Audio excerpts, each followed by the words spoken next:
기도와 전도는 불가분의 관계에 있습니다. 기도하는 사람은 기도가 깊어지고 풍성해질수록 자연스럽게 전도의 소원도 강렬해집니다. 또한 전도하는 사람은 기도가 없이는 한 영혼도 살릴 수 없다는 것을 체험적으로 깨닫습니다. 이처럼 기도와 전도는 뗄래야 뗄 수가 없는 것입니다. 심지어 어떤 신학자는 전도의 90%는 기도의 영역에서 이루어진다라고 하였습니다. 그러므로 우리의 삶에 전도에 대한 소원과 열정 또한 열매가 없다면 스스로에게 질문해야 합니다. 지금 나의 기도 생활은 어떠한가? 내 영혼의 기도의 불은 활활 타오르고 있는가? 기도의 불이 붙지 않은 사람에게는 전도란 피하고 싶은 짐에 불과하기 때문입니다. 기도가 살아야 전도의 문이 열리는 것입니다.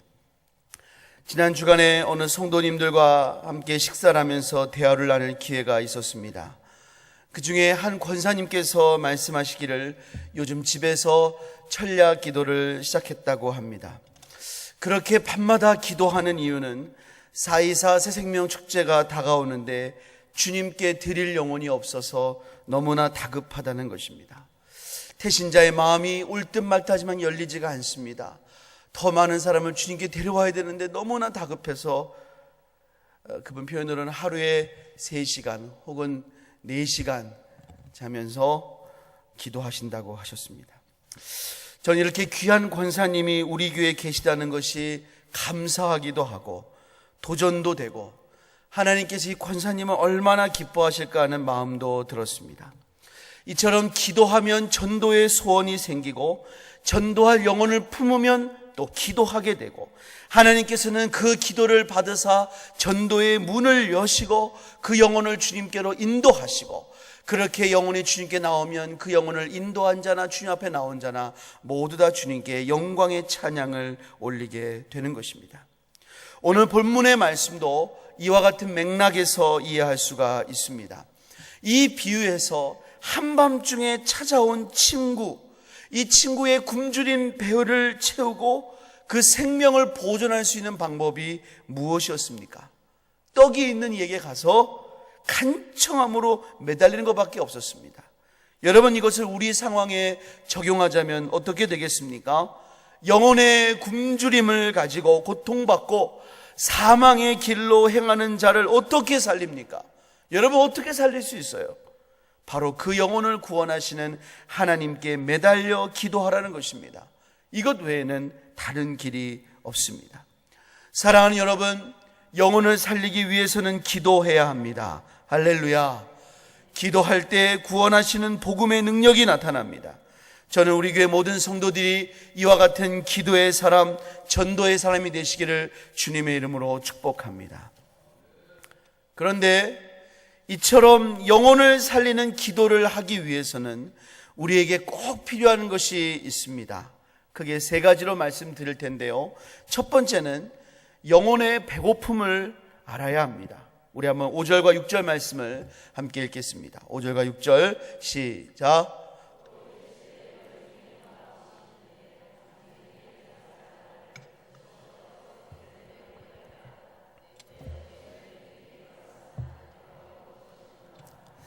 어떤 사람에게 친구가 찾아왔습니다. 그는 대단히 굶주린 상태였습니다.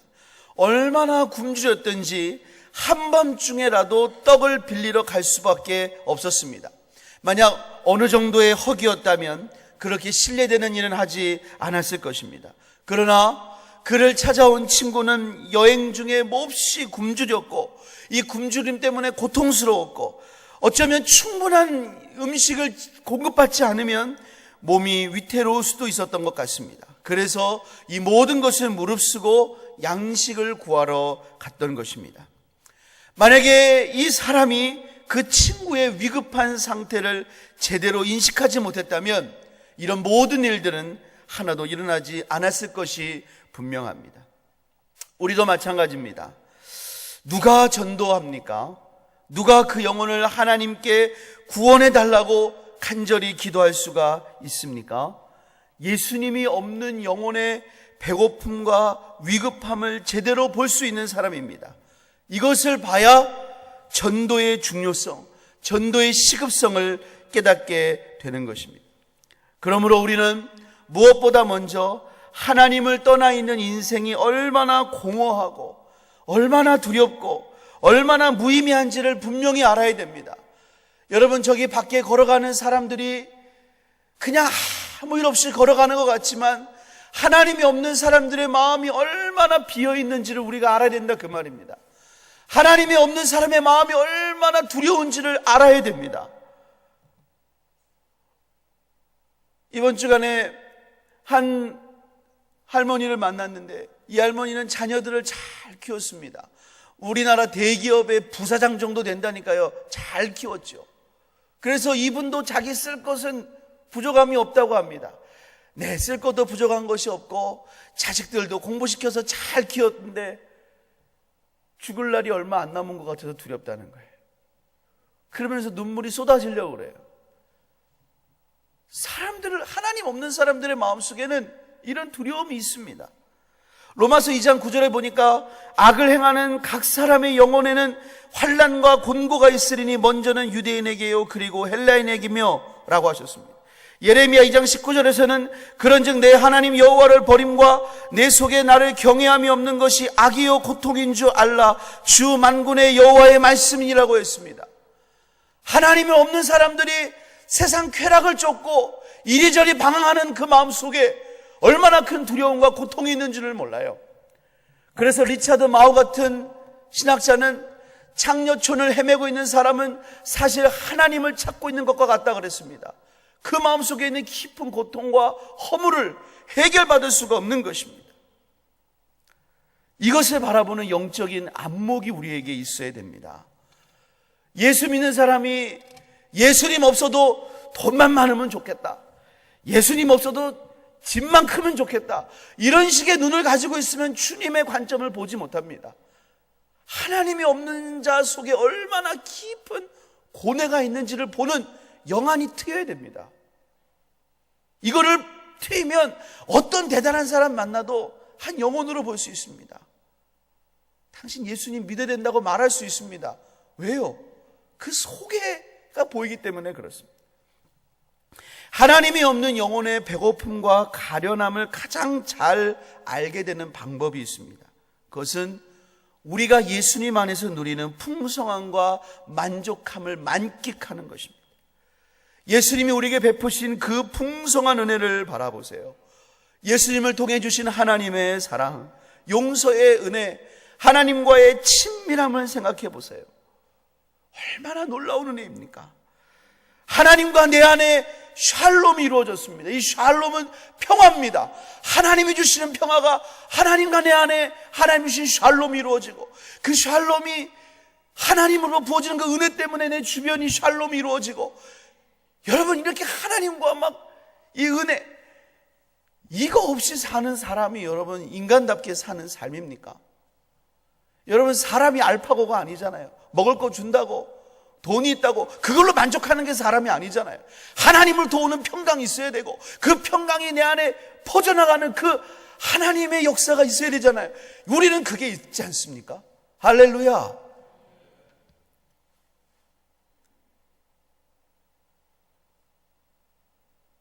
그 평강과 기쁨을 우리가 누리면 누릴수록 하나님 없이 어떻게 살아갈까? 게다가 하나님 없이 사는 동안은 눈이 가려져서 자기가 어떻게 사는지도 모르고 살아가다가 그 지옥길 따라가다 마지막에 불과 유황에 타는 그 불못에 들어가면 얼마나 고통스러울까? 우리가 그것을 바라본다면 정말 위급하다는 것을 느끼지 않을 수가 없습니다. 예수님께서는 제자들에게 넉 달이 지나야 추수한다고 하지 아니하였느냐? 그러나 너희 눈을 들어 밭을 보라, 희어져 추수하게 되었다고 말씀하셨습니다. 주님이 보시기에는 이 세상의 밭이 진짜 밭이 아니요, 하나님의 말씀을 듣고 싶어하는 고통받고 고뇌하고 그래서 입이 쩍 벌어진 영혼들이 많다는 것입니다.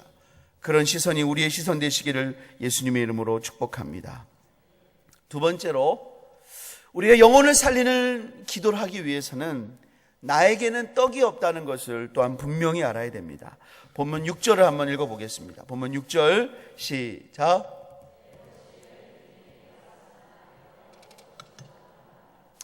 이 사람이 떡을 꾸러 간 이유는 자신에게 떡이 없었기 때문입니다. 자기를 찾아온 거예요. 근데 우리 집에 떡이 없으니까 떡이 있는 남의 집에 가서 문을 두드린 것입니다. 여러분, 우리도 이것을 분명히 인식해야 됩니다. 우리 자신에게는 영혼을 살릴 수 있는 능력이 어떠한 능력도 없습니다. 여러분 중에 말을 아무리 잘하는 사람도, 여러분 중에 어떻게 막 준비가 된 사람도 우리의 힘으로는 한 영혼도 구원할 수 없습니다. 오직 하나님의 은혜의 역사만이 그 영혼을 살리는 것입니다. 고린도전서 2장 4절과 5절 말씀 한번 읽어보겠습니다. 고린도전서 2장 4절 5절 읽습니다. 시작. 내 말과 내 전도함이 설득력 있는 지혜의 말로 하지 아니하고 다만 성령의 나타나심과 능력으로 하여 너희 믿음이 사람의 지혜에 있지 아니하고 다만 하나님의 능력에 있게 하려 하였노라. 사도 바울은 설교와 전도의 사역 속에서 설득력 있는 지혜의 말을 의지한 것이 아니라 오직 성령의 나타나심과 능력을 간구했습니다. 사랑하는 여러분, 우리도 영혼들을 만날 때 우리도 전도의 현장에서 성령의 도우심과 능력을 간구한다면 이것을 주실 수 있는 분 오직 하나님께만 간구해야 될 줄을 믿습니다. 그래야 배고프고 목마른 영혼들이 주님 앞에 나와서 구원을 받고 생명을 얻고 영적인 만족과 갈망을 체험받을 수가 있는 것입니다. 할렐루야. 저는 군대에서 목회를 할 때 설교를 하루에 주일날 같은 설교로 5번을 했습니다. 제 나름대로는 실험을 많이 했습니다. 어디서 설교가 가장 잘 될까? 5번째 하면 완전히 외우면 더 잘 되냐? 그렇지 않았습니다. 제가 참 제 나름대로 연구를 많이 했습니다. 어떤 곳에 가면 특별한 하나님의 은혜가 있고 특별한 기름 부으심이 있고 제 나름대로는 3년 동안 그것을 많이 생각해 봤는데요, 제가 잊지 못하는 게 2시에 있는 예배였습니다. 제 개인적으로 2시에 있는 예배가 제일 힘들었습니다. 너무 피곤해가지고 지프차를 타고 30분 올라가는데 제가 졸 때가 많았습니다. 올라가면서. 근데 그 병사들은 더욱더 심합니다. 거의 GOP의 최정상에 있는 교회에 있는 부대였는데요, 그 교회에 오려면 GOP 병사들은 잠을 2시간 줄이고 와야 됩니다. 그러니까 그들로는 2시지만 새벽 예배 나오는 겁니다. 일찍 2시간에 일어나서 와야 되는데 그것도 40분을 등산해서 와야 되는 부대원들이 있습니다. 40분을 등산해서 옵니다. 여름에 오면 땀 냄새가 진동합니다. 그럼 제일 먼저 하는 말이 우통 벗어라. 그럼 다 메리아스 바람으로 예배를 드려요. 총을 갖고 오기 때문에 총들은 다 세워서 거치해 놓고 메리아스 바람을 땀에 젖어가지고 진동나게 예배드려요. 물론 에어컨 없습니다. 전기가 여기까지 그렇게 고압이 올 수 없기 때문에 전기도 없고 마이크도 없습니다. 앰프도 없고 피아노가 조율이 몇 년 동안 안 된 피아노가 한 대 있고 신디도 없습니다. 거기가 확률적으로 제일 예배가 힘들어야 돼요. 근데 거기에 가면 묘한 은혜가 있었어요. 정말 묘한 은혜가 있었어요. 하나님의 그 사람 인간적으로 보기에는 아무것도 없는데 하나님이 베푸시는 은혜가 있었어요. 그저 2시 예배 드리고 오면 몸은 진짜 피곤한데 많이 회복되고 올 때가 많았어요. 근데 하루는 어느 서울 교회에서 막 위문품을 엄청 좋은 거를 많이 갖다 주신 거예요. 제가 그 교회 친구들이 생각이 났어요. 그래서 다른 교회는 안 가고 얼마 없었기 때문에 그 친구들 것만 따로 챙겨가지고 마음속 하면서 얘들아 기다려라, 내가 너희들에게 드디어 엄청난 거, 여러분은 엄청난 게 뭘까 궁금하시지만 다른 교회는 다 쌕쌕 사이다 갖고 올 때 웰치스를 가져왔어요. 웰치스. 여러분 그거 별로 우리는 그랬어요. 야, 우리는 사람으로 대하는구나. 그러면서 우리가 먹었다고요. 뭐 이렇게 봉지 간식을 막 가득 채워가지고 제 입이 찢어져가지고 얘들아 기대해라, 오늘 예배 끝나고는 간식이다. 근데 제가 너무 간식을 의지했어요. 정말 예배에 은혜가 없었어요. 너무 힘든 거예요. 그전에는 너무너무 없으니까 하나님만 의지했다고. 하나님, 여기서 하나님이 은혜 안 주시면 못합니다. 그렇게 매달리면서 기도하고 설교했는데 이제는 웰치스가 있으니까 이놈 자식들 내가 대충 설교해도 웰치스만 먹으면 감동하겠지. 진짜 메말랐어요. 하나님만을 의지해야 됩니다. 아무리 좋은 걸 먹어도 사람은 그것으로 만족할 수가 없습니다. 어떤 사역이든 반복되고 경험이 늘어나면서 쉽게 걸려드는 함정이 있습니다. 바로 일종의 타성에 젖는 것입니다. 이렇게 타성에 젖을 때 우리가 갖고 있는 지식과 경험이 하나님을 제한하거나 대체하는 일도 있습니다. 그 대표적인 특징이 간절한 기도가 사라지는 것입니다. 간절한 기도는 나의 지식과 경험 위에 하나님이 계시고, 하나님께서 내게 얻게 하신 지식과 경험은 오직 하나님이 사용하시는 여러 가지의 도구 중에 하나님을 겸손히 인정하는 것입니다. 하나님이 역사하셔야 됩니다. 하나님이 오늘도 일하셔야 됩니다. 그런 사람만이 기도할 수 있고, 그렇게 간절히 기도할 때 전도의 놀라운 열매가 나타나게 될 줄을 믿습니다. 마지막으로 영혼을 살리는 기도를 하기 위해서는 하나님께 끈질기게 간구해야 한다는 것입니다.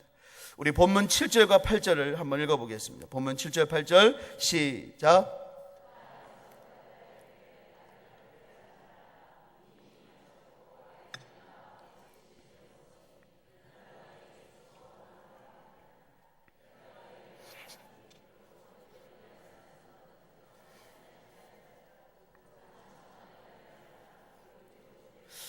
이 사람은 한밤중에 떡이 있는 친구 집에 찾아갔습니다. 그 집 문을 두드립니다. 몇 번을 두드려도 인기척이 없습니다. 그래도 계속 두드리니까 안에서 말소리가 들립니다. 아주 짜증이 막 섞였습니다.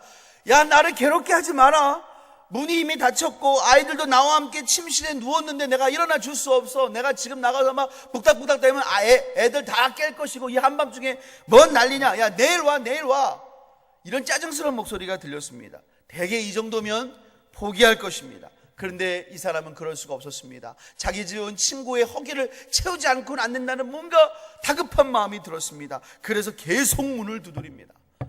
아마 몇 번 더 짜증스러운 말이 나왔을 것입니다. 어쩌면 욕이 튀어나오는지도 모릅니다. 그래도 두드립니다. 그러니까 집주인이 일어났어요. 일어나서 뭐라고 한마디 했는데 예수님은 그 말을 안 하셨어요. 너무 심한 말이 나갔기 때문에 아마 안 했을 것입니다. 제가 상상해 봤어요.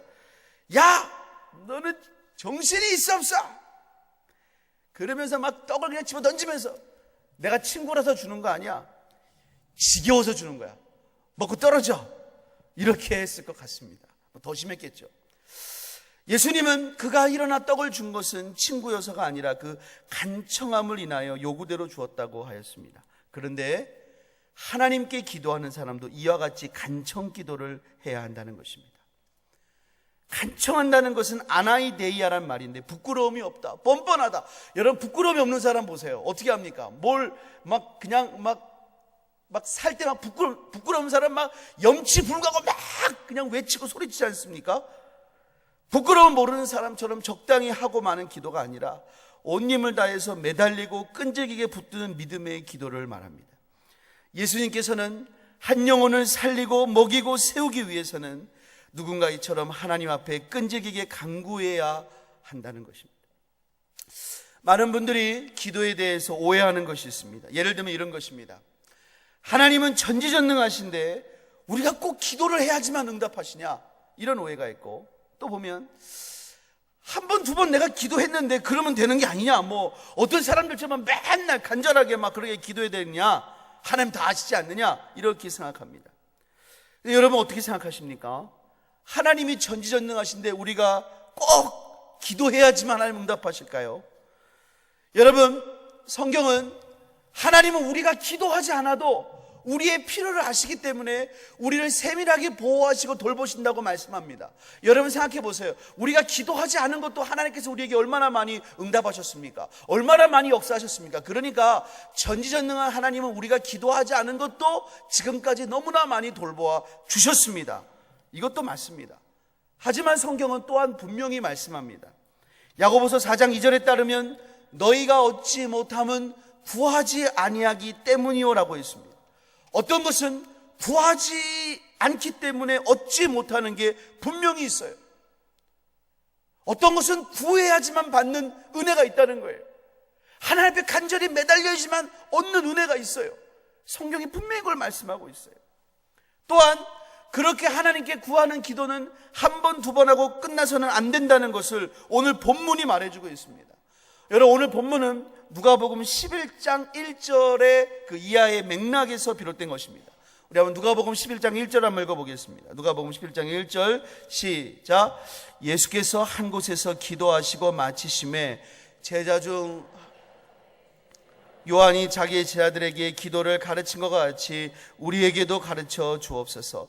예수님의 제자들이 예수님께 기도를 가르쳐 주옵소서 했습니다. 그래서 예수님께서 2절을 보니까 너희는 기도할 때 이렇게 기도하라, 그러면서 기도를 알려주기 시작합니다. 그런데 첫 번째는 뭘 알려주시냐? 2절부터 4절에 보니까 기도의 내용을 알려주세요. 그게 우리가 잘 아는 주기도문입니다. 주기도문은 우리가 기도해야 될 그 내용의 아주 표준 스탠다드입니다. 이걸 알려주셨습니다. 그런 다음에 오늘 본문을 말씀하시고, 오늘 본문이 끝나고 9절부터 13절까지는 기도의 응답이 분명히 있다는 것을 여러 번 강조해서 확신시켜 주신 것입니다. 구해봐라, 얻지, 두드려봐라, 열리지, 찾아봐라, 찾게 되지. 너희가 악할지라도 자식에게 좋은 것을 주는데 하물며 하늘아버지가 주시지 않겠냐? 기도하면 반드시 응답이 있다, 이렇게 알려주신 거예요. 그래서 정리하면 기도를 어떻게 알려주셨냐? 처음엔 기도의 내용을 알려주셨습니다. 그리고 본문을 알려주시고 그 다음에 기도 응답의 확실함을 알려주셨어요. 그 다음에 이 본문이 뭐냐? 요 내용이 중요한 거예요. 이것이 바로 간청 기도예요. 자, 무슨 말이냐? 기도의 내용이 아무리 좋아도 이것이 응답까지 가기 위해서는 간청하는 매달림이 반드시 있어야 돼요. 아무리 하나님 뜻에 맞는 기도를 해도 간청하는 시간이 없으면 응답으로 가지 못해요. 그리고 응답으로 얻을 수 있는 모든 기도는 사실 다 간청 기도 속에 있습니다. 그래서 여러분, 그 뒤에 나와 있는 구하라도 본래적인 의미는 계속 구하라, 두드려라도 계속 두드려라.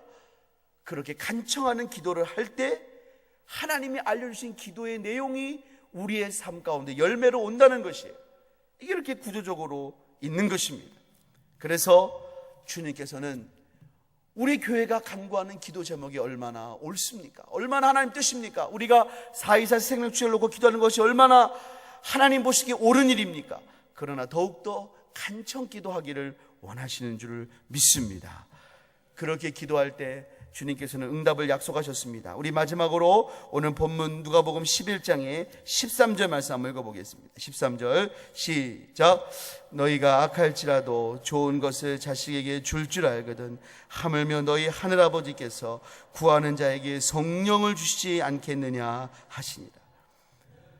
하나님이 주시고자 하는 최종적인 응답이 뭐냐? 그렇게 구하는 자에게 성령을 주시지 않겠느냐. 사랑하는 여러분, 우리가 하나님 앞에 정말 영혼을 놓고 기도할 때 우리가 먼저 성령 충만 받게 되는 줄을 믿습니다. 또한 우리가 그렇게 품고 기도하는 영혼들도 주님 만나서 성령 충만 받고 하나님께 영광 돌리는 그날이 오게 될 줄을 분명히 믿습니다. 이 소망을 가지고 열심히 기도함으로 전도하는 우리 모두 되시기를 주님의 이름으로 축복합니다.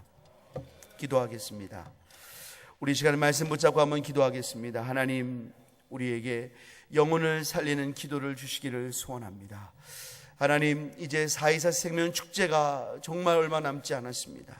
하나님, 남은 기간 더욱더 하나님 앞에 기도하게 하여 주시고 그 영혼들을 주님 앞에 이끌 수 있도록 하나님 우리를 축복의 통로로 삼아 주시옵소서. 우리 함께 기도하겠습니다.